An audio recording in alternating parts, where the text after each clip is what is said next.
Well, Typhoon Wipha is no more. It's really continuing the race off here towards the northeast, leaving in its wake, well, much fairer and sunnier skies, but unfortunately, it's also leaving a trail of destruction at this time. And that's here on Thursday morning. 39 people are still unaccounted for. 17 casualties have been confirmed at this in Izu, Oshima, but elsewhere, we also still have people missing in Kanagawa Prefecture and also Chiba Prefecture, and in Tokyo, one person did pass away after being swept away by a river. So the storm system did have wide-reaching effects. You can just see the full force of the devastation here in this video.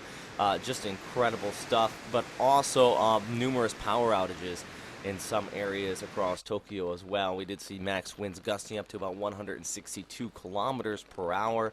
Farther towards north in Miyagi, typhoon strength winds was also reported, and not to mention, shown here, we saw some pretty heavy snowfall in Hokkaido. Resulted in the risk of some power outages here as well, but upwards of 20 to 30 centimeters of snow fell in some areas here.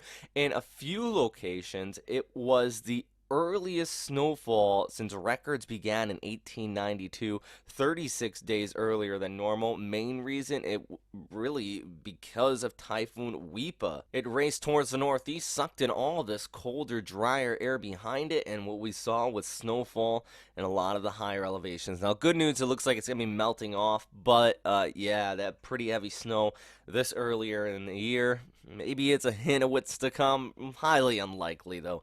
So I would like to say that the tropics are over with, but it does look like another storm system is looming on the horizon, as I said here in the title.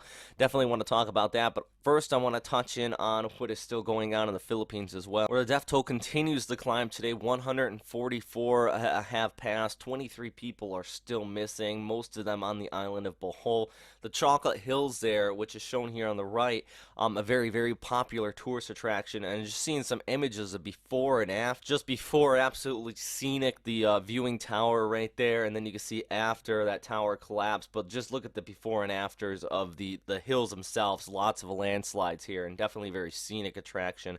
It's going to have a economic impact likely on the area, but obviously more so at this time.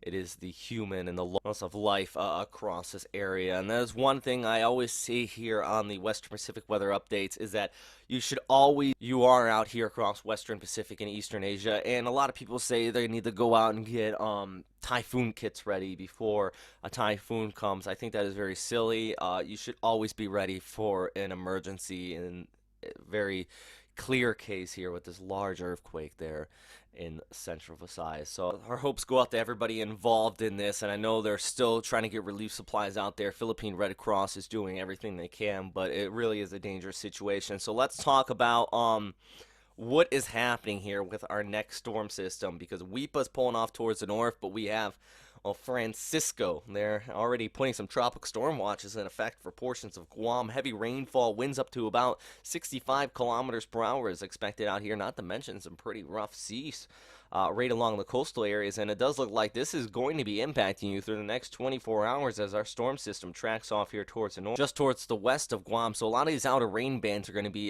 impacting your area, and that's why I think the max winds at this time are expected to be about 65 kilometers per hour. It's because the storm is going to be remaining off the coastline, but Guam is usually a source region for storms, so for them to see a full-fledged typhoon is actually not totally common, and it looks like by 1800 UTC, when this is just towards the west of Guam, the Japan Meteorological Agency does expect a typhoon out of it as it moves overhead. And this is the official track from the National Weather Service there in Guam, keeping it towards the west of the Mariana Islands, tracking up there towards the north throughout the day on Friday.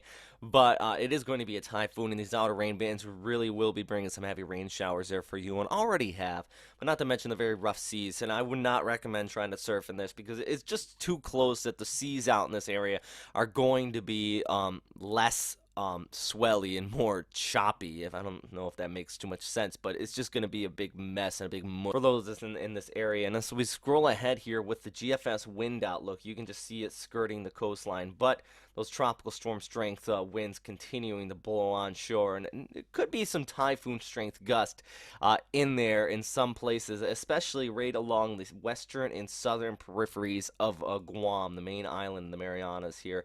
And you could be seeing some of those really gusty winds, but I do think the worst of the weather is going to be staying offshore as it tracks off there towards the west. So definitely secure any loose objects outside and stay away from the water as this pushes by. It shouldn't be anything worse than that. There could be the risk of some power outages, but that should be about it as our storm tracks off there towards the north and then moves away from Mariana Islands. And after that, it's going to move northwest.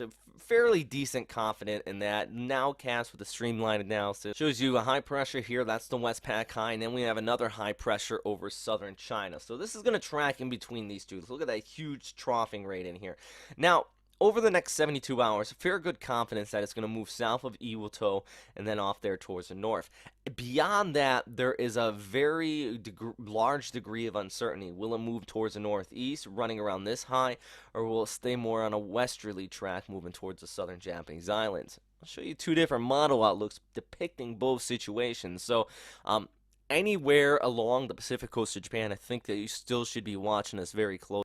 And this is the GFS outlook still. We're going to continue to scroll ahead here. And what you can see is our storm system tracking off towards the northwest becomes a fairly strong typhoon and actually looking at a fairly powerful one.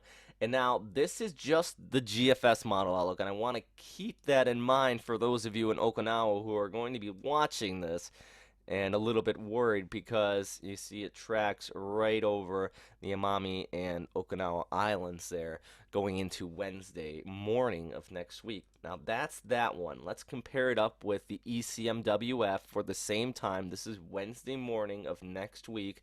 Let's let it load up, and now it's going to be pushing farther here towards the north, and actually has it looping back towards the Tokyo area as it gets wrapped up with an upper level trough. Now the nav gem on the other hand actually takes it a little bit farther there towards the south, and it looks like it wobbles a little bit. It wants to get picked up by this trough, and you can see it right there, these rain showers extending across much of Japan on Monday.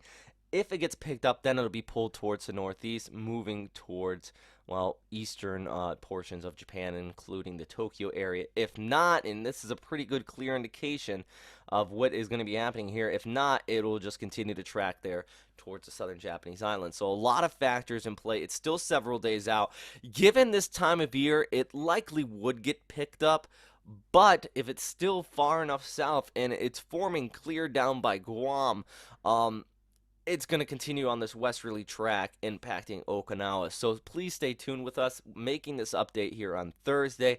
I think by Friday and Saturday, we'll have a much clearer idea and a fairly good consensus on if this is going to move towards Tokyo or just stay off the Japan coastline, or is it going to be a full-fledged typhoon impacting the southern Japanese islands.